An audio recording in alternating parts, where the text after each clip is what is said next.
तर नमस्कार मित्रांनो, आज आहे गुरुवार 26 तारीख आणि आपण आलेलो आहोत आता चिखलीमध्ये, कृष्णानगर चिखली.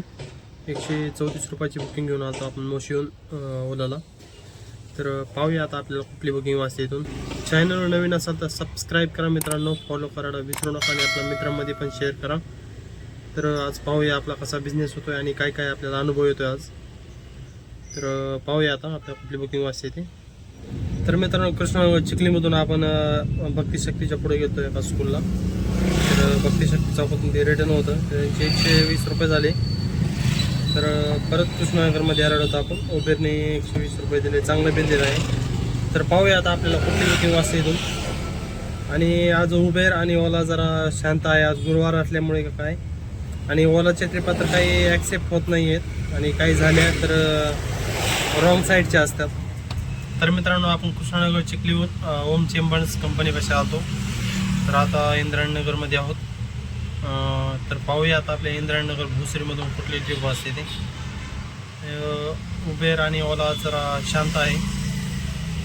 ओलाची ट्रिप तर अशा चालल्यात, बघितलं की लगेच चालल्यात, ॲक्सेप्ट करायच्या अगोदर गायब.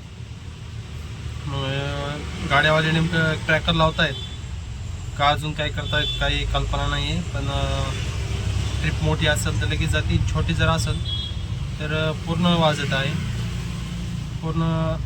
तर आता ट्रिपाचं खूप अवघड आहे. तर आपण पण ट्रॅकर लावून मला वाटतं आता बुकिंग ॲक्सेप्ट करावा. त्याने मोबाईल पण खराब होतो, पण पर्याय नाही. धंदा जर बिझनेस जर करायचा असेल आपल्याला तर आपल्याला ट्रॅकर लावावं लागेल. तर पाहूया आता आपल्याला भोसरी इंद्रायणनगरमधून कुठली बुकिंग वाजते ते.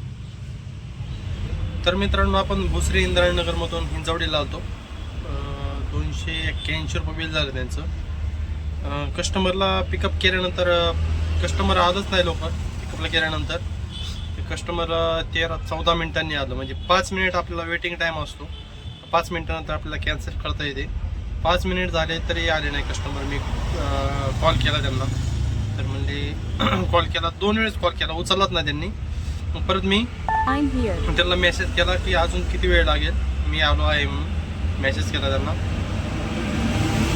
त्यांनी परत मेसेज पाहिला. मेसेज पाहिल्यानंतर म्हटले माझा मोबाईल सायलेंट होता त्यामुळे मी तुमचा कॉल उचलू शकलो नाही, सॉरी. म्हटलं ठीक आहे, मी आहे इथं. तिथून 3-4 मिनिटानंतर परत अजून आधी नंतर उशिरा. तर 13-14 मिनिट काहीतरी झालं. ते वेटिंग टाईम आपल्याला भेटला तो. पण कस्टमरला 13-14 रुपये बुरदण लागला. तर ठीक आहे, तिथं हिंजवडीमध्ये आल्यानंतर लगेच आपल्याला उबेरला बाणेरची वाढली. तर आपण बाणेरमध्ये आलो. 150 रुपयाची बुकिंग होती. तर बुकिंग सोडली आणि आता जेवण केलं जस्ट. तर मस्त आता जेवण झाले. आता पाहूया आपलं बाणेरमधून कुठली बुकिंग वाजते ते. मित्रांनो, आपण बाणेरमधून बावधनला आलो. तर बावधन 122 रुपयाची बुकिंग झालेली. मॅडम म्हणते ब्रिजवरून घ्या. मला ब्रिजच्या खालून दाखवत होतं, ब्रिजवरून घेतलं की 1 किलोमीटर वाढत होतं.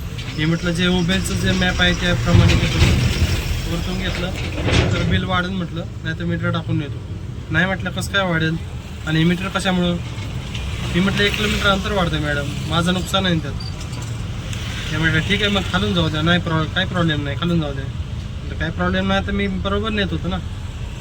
प्रॉब्लेम नाही तर मग बोलायचंच कशाला. तर मित्रांनो, कस्टमर असेच काही काय असतात आणि भेटतात, खूप अनुभव येतात. तर ठीक आहे, आपण आता बावधनमध्ये आहोत. तर पाहूया आता आपल्याला पिंपरी चिंचवड साईड त्या साईडला ट्रिप बुकिंग घेणार आहोत. पुण्यात जायचं टाळत आहोत आपण. तर ठीक आहे, पाहूया आता आपल्याला कुठली बुकिंग असते. तर मित्रांनो, आपण बावधनहून बाणेरला आलतो 123 रुपयाची बुकिंग घेऊन. आणि परत लगेच आपल्याला बाणेरमधून वाकडची वाढली पार्क हाय स्ट्रीट 130 रुपये झाली ती ओलाला. तर ठीक आहे, आता पार्क स्ट्रीटमध्ये आहोत. तर आता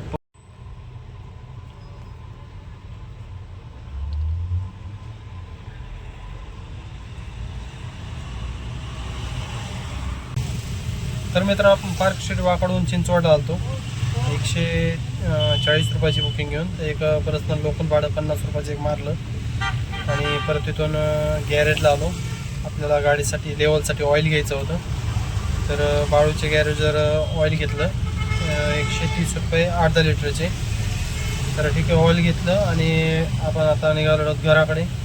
तर चांगलं अर्निंग झालेलं आहे, म्हणजे एवढं चांगलं पण नाही आणि कमी पण नाही.